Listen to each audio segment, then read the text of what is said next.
Hello everyone, welcome to my channel Kasha Study World. So today in this video we are going to start a new topic of grammar, that is preposition. हम नया topic शुरू करने वाले हैं जिसका नाम है preposition. तो सबसे पहले हम इंट्रोडक्शन से स्टार्ट करते हैं. इंट्रोडक्शन. सो जो प्रेपोजिशन वर्ड्स होते हैं they are used to link noun, pronoun और phrases to other words with in a sentence. जो हमारे प्रेपोजिशन वर्ड्स होते हैं ये बेसिकली जो noun naming words and pronoun and pronoun words के आगे लगते हैं एंड उनका जो कनेक्शन होता है नाउन एंड प्रोनाउन वर्ड्स का कनेक्शन बाकी के सेंटेंस के साथ बनाते हैं, उनको लिंक करते हैं, उसके साथ कनेक्ट करते हैं. तो उन वर्ड्स को हम बोलते हैं प्रेपोजिशन. कैसे? जैसे फॉर एग्जांपल हमने लिया the dog is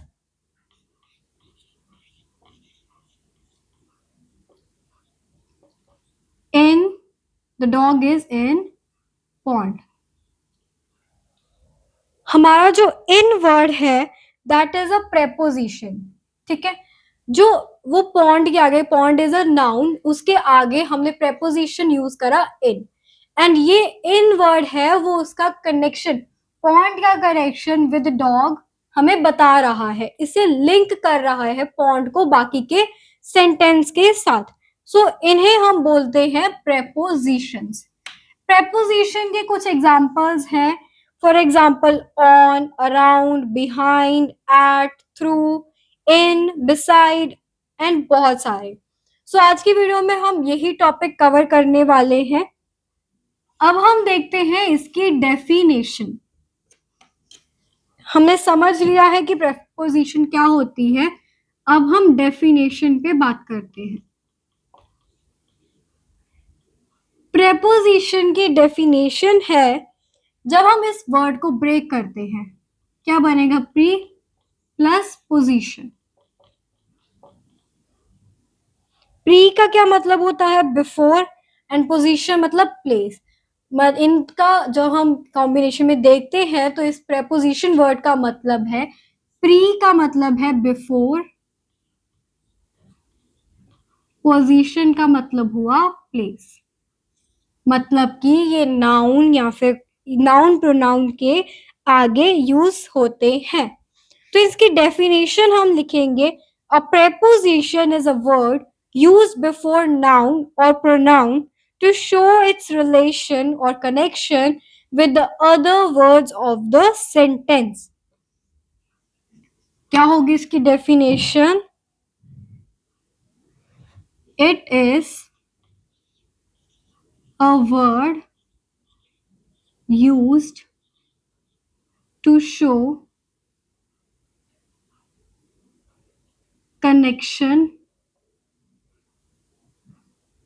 of noun or pronoun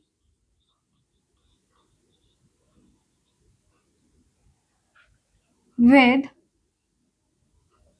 other words in the sentence के बाकी शब्दों के साथ जब हम नाउन या प्रोनाउन का कनेक्शन बनाने के लिए जो वर्ड्स का हम यूज करते हैं उन्हें हम क्या बोलते हैं? Preposition.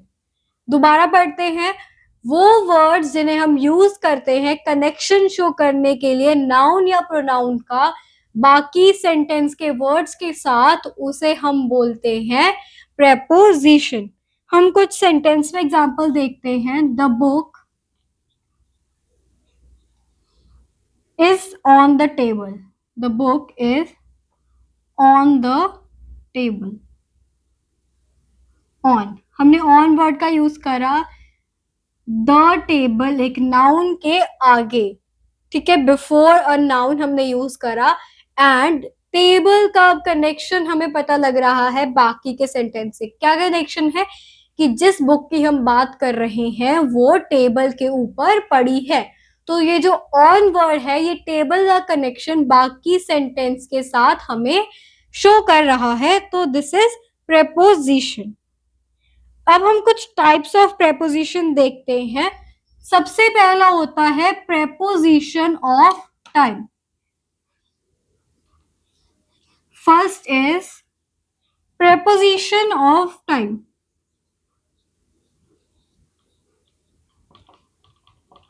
Preposition of time.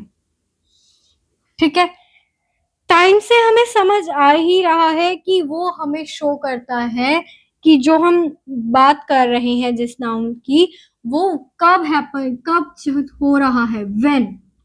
Answer the question when. ठीक है, it is use to show when something is happening.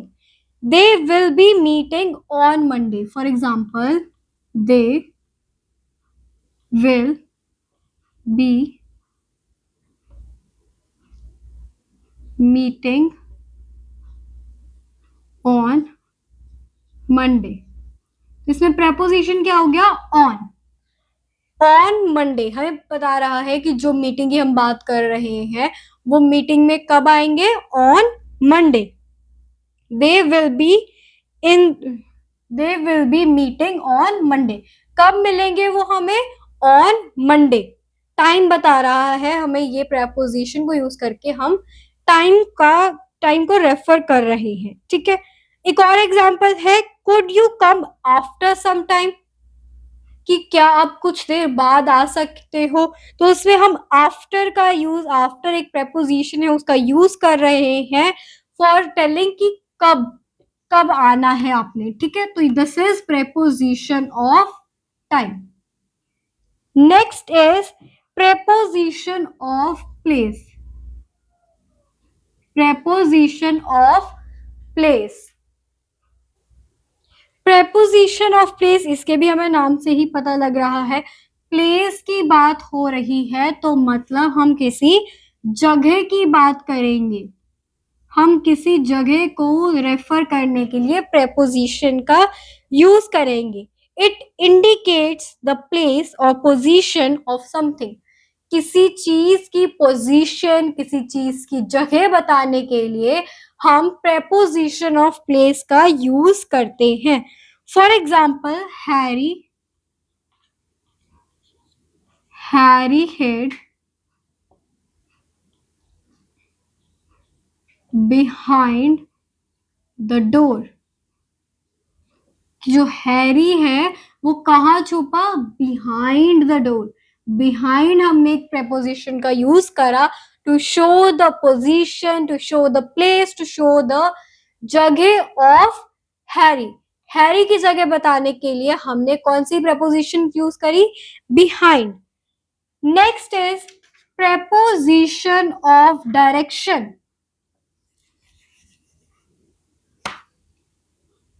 Next is preposition of direction. Direction मतलब संकेत करना कि उस साइड को है, उस साइड को है, तो that is direction. It is use to denote the direction in which something travels और मूव्स, कि कोई चीज किस तरफ को मूव कर रही है, उस चीज को शो करने के लिए हम यूज करते हैं preposition of direction. For example, when will Sanya be returned from London? When will Sanya be returned from London? When will Sanya return from London?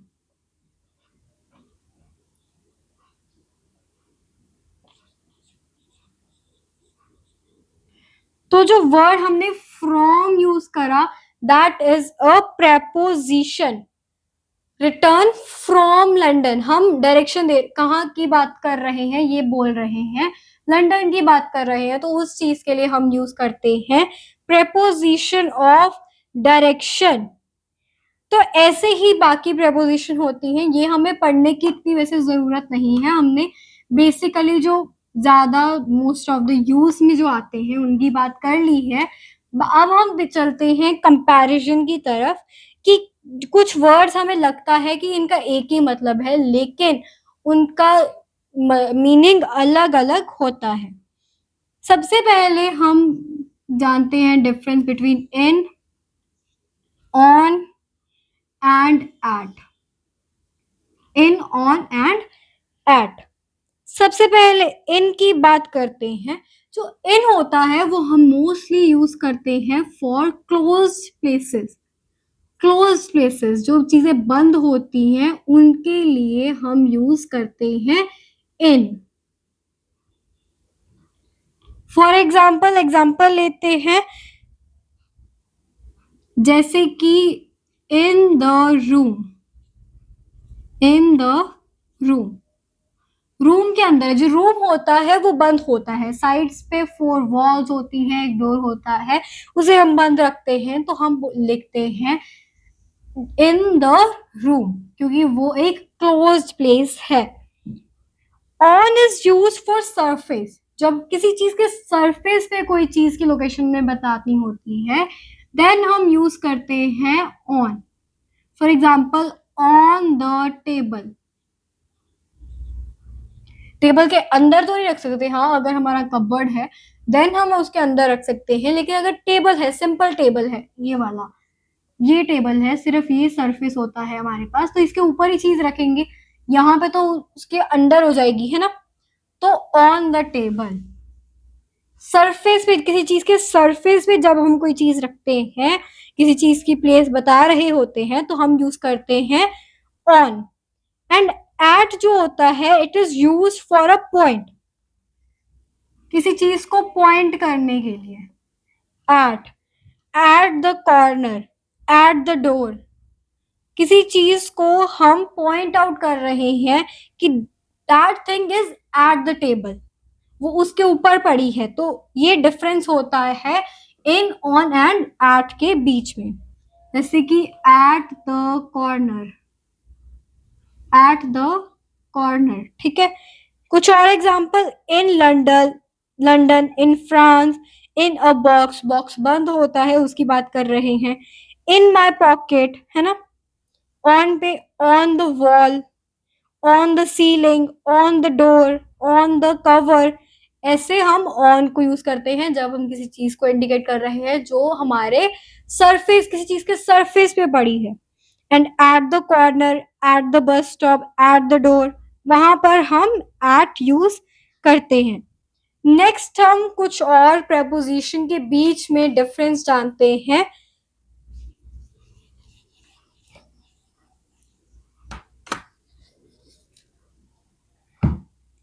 सबसे confusing is on and upon, upon. On and upon के बीच में difference.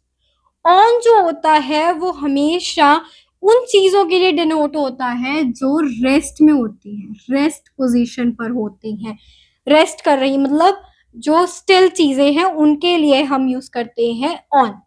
And जो upon है that is mostly used with moving objects. For example, a plate was placed on table, जो plate है वो still he रखे, अगर हम किसी टेबल पे एक प्लेट को रखते हैं तो वो स्टिल रहती है, वैसे ही रखते हैं हम उसे, ऐसे ऐसे हिलाते थोड़ी ना रहते हैं प्लेट को, तो उसके लिए हम ऑन यूज करते हैं। And upon, the student jumped upon the table, जब हम बोल रहे हैं किसी स्टूडेंट ने जंप करा अपॉन द टेबल, तो वो मोशन में है ना, student is in the motion, motion से वो उस चीज को कवर कर रहा है, तो हम यूज करते हैं वहां पर upon. Next is in and into. In and into, इन दोनों के बीच में डिफरेंस।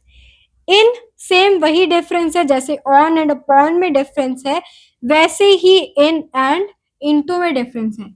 इन जो होता है वो रेस्ट की चीजों के लिए होता है, एंड इनटू हम यूज करते हैं मूविंग, जो मोशन में है उन चीजों के लिए। फॉर एग्जाम्पल, इनके एग्जाम्पल लेते हैं। सबसे पहले the students are sitting in the class, students class के अंदर बैठे हैं, तो अगर स्टूडेंट्स शरारती नहीं है तो वो स्टिल ऐसे ही बैठे रहेंगे, तो उनके लिए हम यूज कर रहे हैं इन। एंड एक हम लेते हैं the boy fail into the river, जब एक बच्चा रिवर में गिर रहा है तो वो मोशन में हो रहा, मोशन में है, तो उसके लिए हम इनटू यूज कर रहे हैं। Next is in and with in.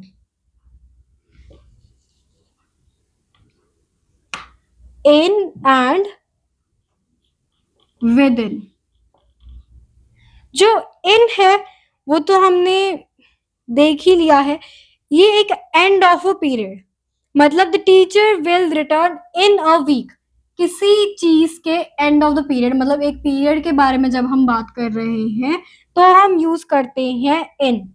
जैसे कि the teacher will return in a week denotes at the end of period, end of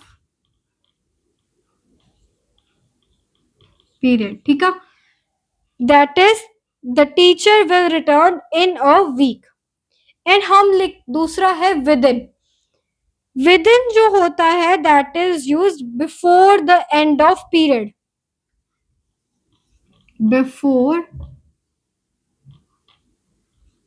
before the end of period. For example the father will return with in a period, with in a week, कि एक हफ्ते में वो शायद एक हफ्ते के बीच बीच में वो रिटर्न वो आ जाएंगे, तो वहां हम यूज करते हैं विद इन, क्योंकि हमें एक एंड ऑफ द पीरियड पक्का नहीं पता है। And in the teacher will return in a week, एक हफ्ते बाद टीचर आ जाएगी, तो वहां हम यूज कर रहे हैं preposition in. Next is since and for. अब हम डिफरेंस करते हैं बिटवीन सिंस एंड फॉर। जो सिंस होता है that denotes a point of time in the past, point of time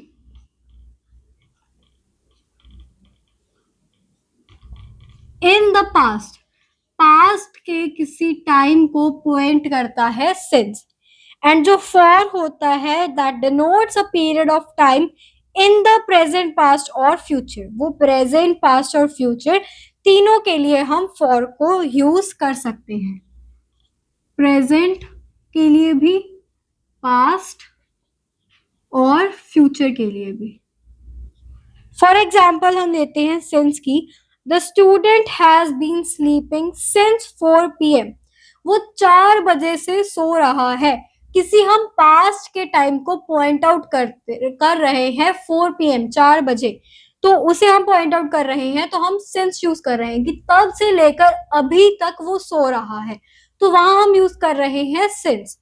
and for की बात करें तो student has been sleeping for the past 4 hours, वो पिछले 4 घंटों से सो रहा है, वहां पर हम यूज करते हैं प्रेपोजिशन फॉर।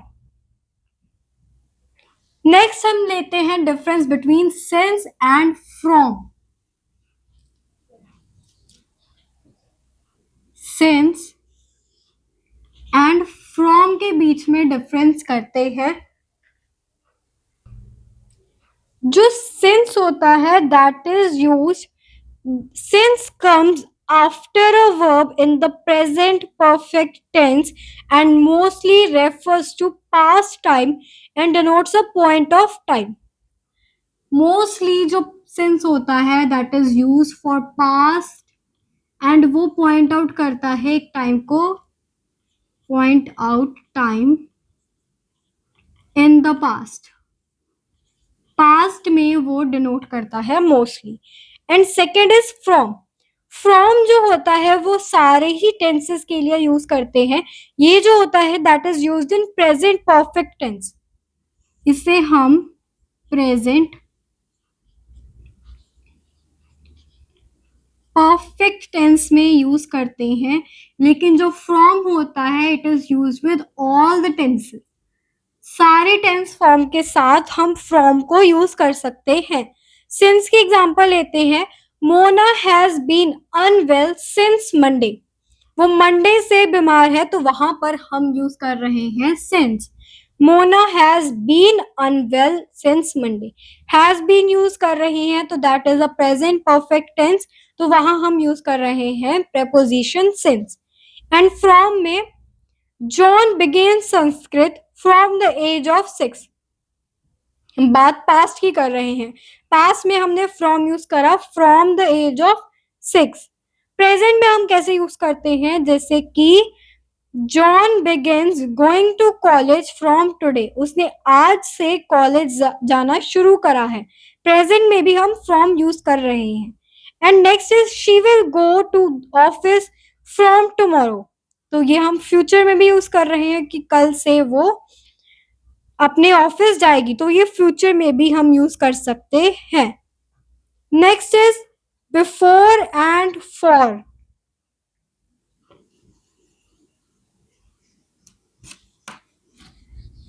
अब हम डिफरेंस देखते हैं between before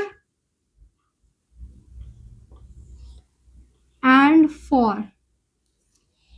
Before is used in affirmative as well as negative sentence.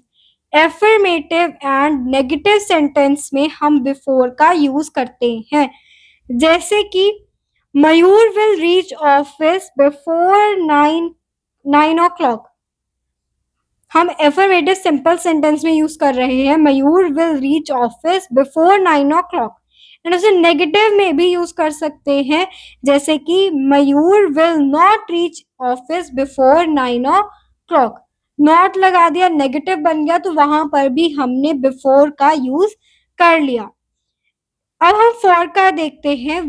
For जो होता है that is only use with negative sentence, and जो बिफोर है that can be use with positive as well as negative sentence, वो दोनों के लिए use हो सकता है।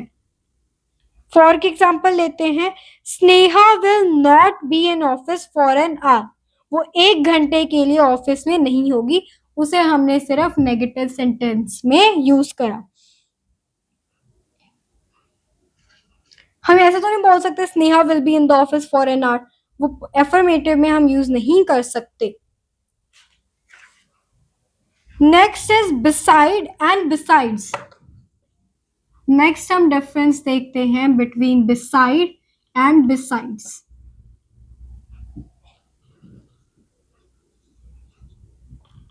Beside and besides. जो बिसाइड होता है means by the side of, side पर, एंड जो बिसाइड्स होता है that is in addition to, in addition to. अब बिसाइड की एग्जांपल लेते हैं, the girl is walking beside her mother. जो लड़की है वो अपनी मम्मी के साइड पर वॉक कर रही है, तो वहां हमने यूज करी preposition beside। And next besides की एग्जांपल लेते हैं, besides giving food my mother gave money also to the beggar. कि मेरी मम्मी सिर्फ बेगर को फूड ही नहीं देती, वो उन्हें मनी भी देती है। कि फूड के अलावा, मतलब इन एडिशन टू फूड वो उन्हें मनी भी देती है। तो यहाँ पर हमारा प्रेपोजिशन चैप्टर खत्म होता है। आई होप आपको प्रेपोजिशन अच्छे से समझ आ गई हो। Thank you for watching this video. Bye bye.